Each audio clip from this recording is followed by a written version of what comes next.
Bom dia, pessoal. Aqui na minha frente está o VIVO Y31 e vou mostrar como permitir aplicativos de fontes externas.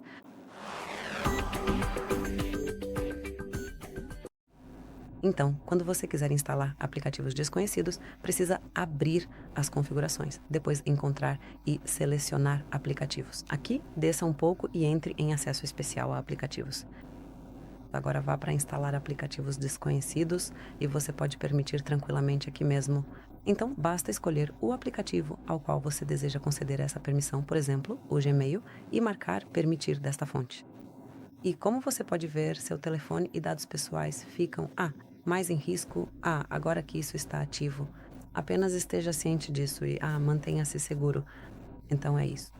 Obrigado por assistir. Por favor, inscreva-se no nosso canal e deixe seu like.